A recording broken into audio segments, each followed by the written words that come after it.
Hi, welcome back to the channel. Today I thought I'd just take you through what our experience was buying our caravan and the things that we considered along that journey.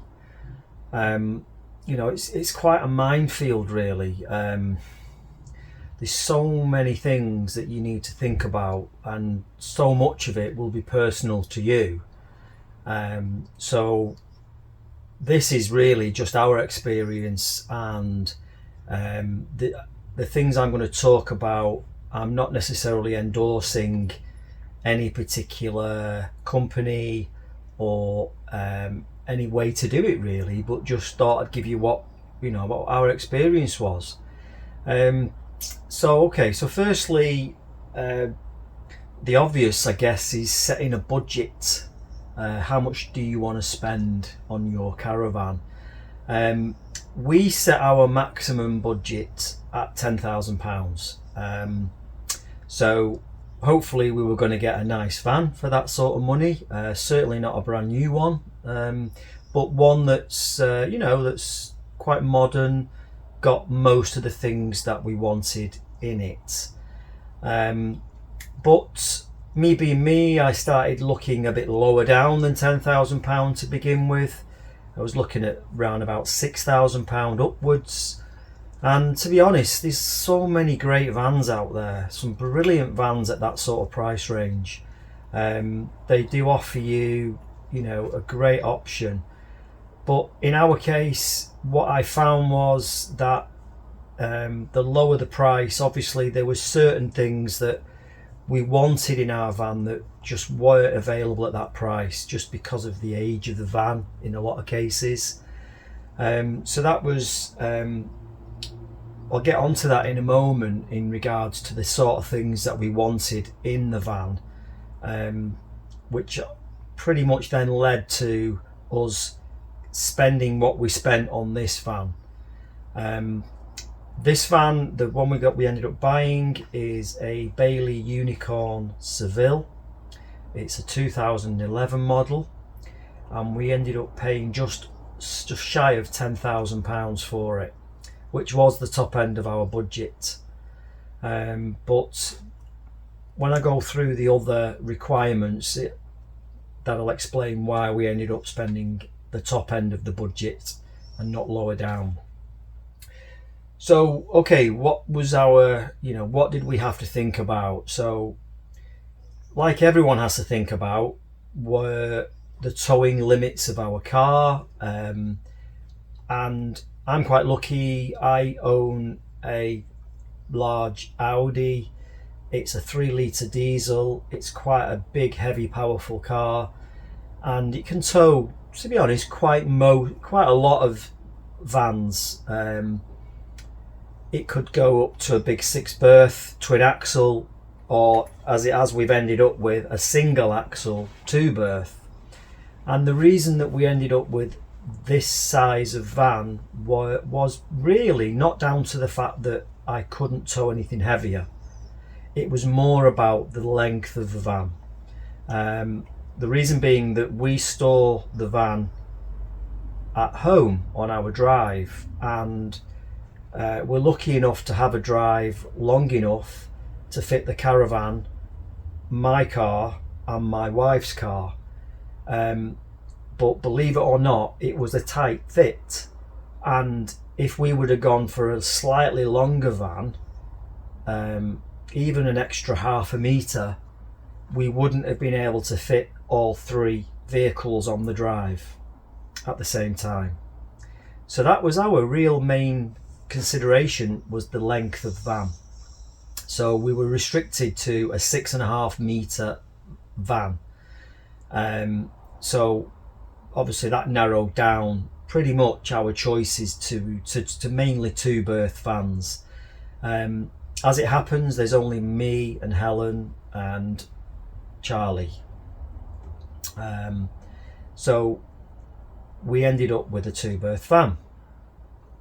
So regards to layouts, we as we've already discussed, we could only go to a 6.5 metre van, so that limited us. We couldn't go for the fixed beds. They were slightly longer vans. But what we did want in our 2-berth van was an end bathroom. And as you can see from the pictures here, it's a nice sized bathroom, plenty of space to get changed in there. There's lots of wardrobe space, a separate shower, things like that. That was our main determination. Lots of 2-berth vans have the end washroom layout, lots have an end kitchen layout. We preferred the end washroom layout. So once we decided on the layout, we wanted a 2-berth, we wanted a 6.5 metre van, we wanted the end washroom. What else did we want? What was going to then determine which brand, which model of van that we purchased? So there was a few things on my wish list. There was things like the Aldi wet central heating. There was we'd like one with a microwave built in.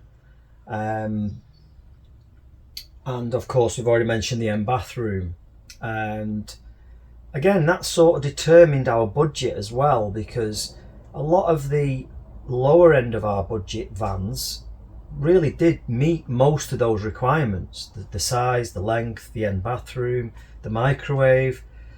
But we found that the Aldi wet central heating was installed on the slightly newer vans, to, in other words, the top end of our budget.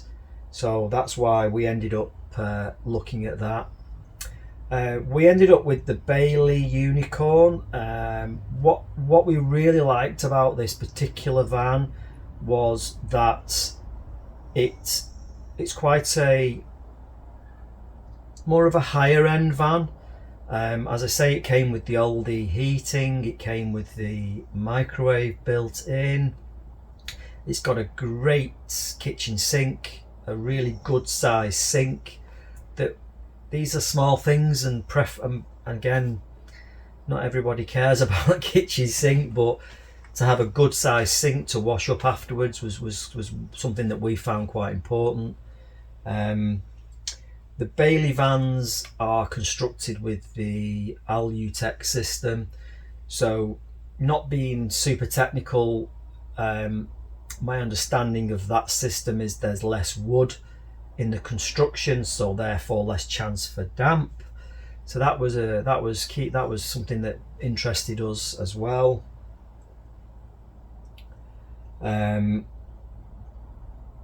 So there's so many things to consider. So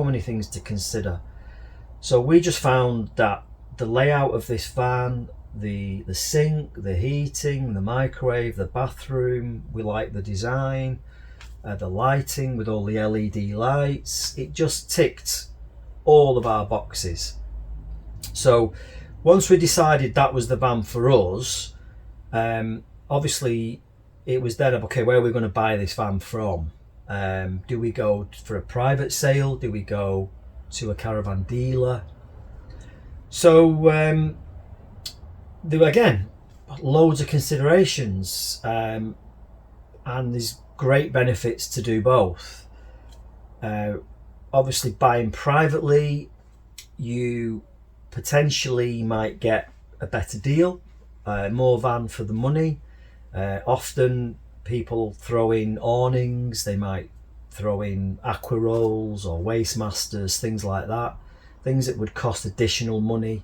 If you're like we were, and we're not first time caravanners, we've had a caravan before, but we've had a bit of a holiday from caravanning. We've not had a van for about 5 or 6 years. So coming back to it, to be honest, I did feel like quite a novice caravaner again. Even though this is my third, maybe fourth caravan that I've owned in my life, that large holiday from it, honest, you know, the technology's moved on in that time. There was loads of things that I wasn't aware of, things that I needed to learn. So that was interesting. Anyway, I'm waffling. Dealer or private sale. So yeah, I mean, we looked at private sales, we looked at dealers. We ended up buying this from a dealer, and to be honest, that was mainly because of the location. It was within an hour and a half drive from where we live. There were some private sale ones, but sadly they were 3, 4, 5 hours drive away, which we just didn't find that practical. The dealer that we purchased this van from, we managed to get him to throw in some extras. We got an aqua roll, we got a waste master, we got the water pump, the whale pump. What else did we get? A cable, electricity cable. So he basically gave us the basics to get going. So we went to look at the Caravan at the dealership, and of course, buying from a dealer, you do have, in theory, some extra reassurances. The dealer, has to sell you a van as it's been described. If there are any faults with the van, usually they will be fixed before you buy the van. But on the downside, sometimes the dealer, the prices are a touch more expensive. They may come with a small warranty, a 3-month warranty, 6-month warranty, etc. So there are pros and cons against the dealer and the private sale.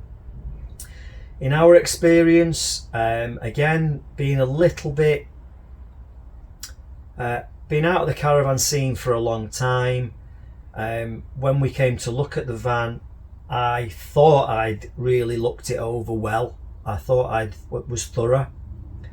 However,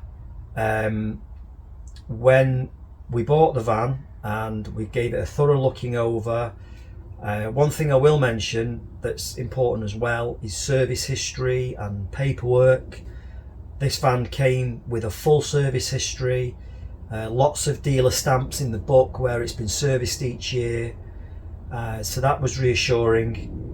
Lots of paperwork relating to money spent on the van, things like any parts that have been purchased, things like that. So look out for that as well. One thing though I regret a little bit was I thought I'd looked the van over thoroughly. I forgot to check the age of the tyres. The tyres look great. They had loads of tread on them, but didn't look for the age of the tyre. And also, I didn't check the roof light in the bathroom, because after we'd purchased the van, I realised the tyres were over 6 years old. Even though they look great, they were over 6 years old. And that included the spare tyre, which was actually 12 years old, 11 years old, sorry. Yeah, it's 2011 van. So the spare tyre was still the same tyre that was on the van when it was new. Never been used, but still, they do recommend that you change the Caravan tyres roughly 5 to 6 years when they're 5 to 6 years old. So I wish I'd checked that, because that may have allowed me to do a little bit of extra bargaining with the dealer. I've just bought 3 brand new tyres at a cost of around about £100 each. So that was a considerable cost. The roof light in the bathroom is one of the ones you push up. Check one of my other videos out where I fixed that roof light. I actually ended up replacing it because it was broken. I didn't notice at the time when we purchased the van, and unfortunately in the paperwork that I've mentioned already, in its last service last year, it did mention that this roof light was broken, and I didn't notice that. Again, that might have been an extra bargaining tool. It cost me £70 for a new one. But again, check out the video on that where I replaced that. So there are a few regrets, but it is quite overwhelming, when you're looking at a Caravan. There's so many things to think about. So try and go with a list of questions. Try and go with a to-do list of things to check. Go online, get on YouTube. There's tons more videos out there from some great content providers with tips on what to do when you're buying a new van. Do that. It's well worth spending some time. Write all your questions down, because when you get there, to be fair to the dealers, they want to sell you a Caravan. I'm not saying that they'll lie on purpose, but they may not always point out the faults. You know, so it's up to you really to check that out thoroughly. In our case, okay, tyres and the roof light, it wasn't the end of the world. Maybe I could have got a few extra £100 knocked off if I'd tried. But hey ho, generally we're very happy with the van. You know, we're really enjoying being back into caravanning, and you know, hopefully, touch wood, this van will give us many years of enjoyment. So anyway, hope you enjoyed the video. Please like and subscribe. Please give me your comments down below. I'd love to know what your experiences were when you bought your van. Did you buy a second-hand van like we did? Did you buy a brand new van? Dealer, private? I'd love to know what your experiences were. Did you have any faults that you'd found and then managed to get a better deal because of that? Please document it in the comments. Anyway, thanks for watching. See you next time.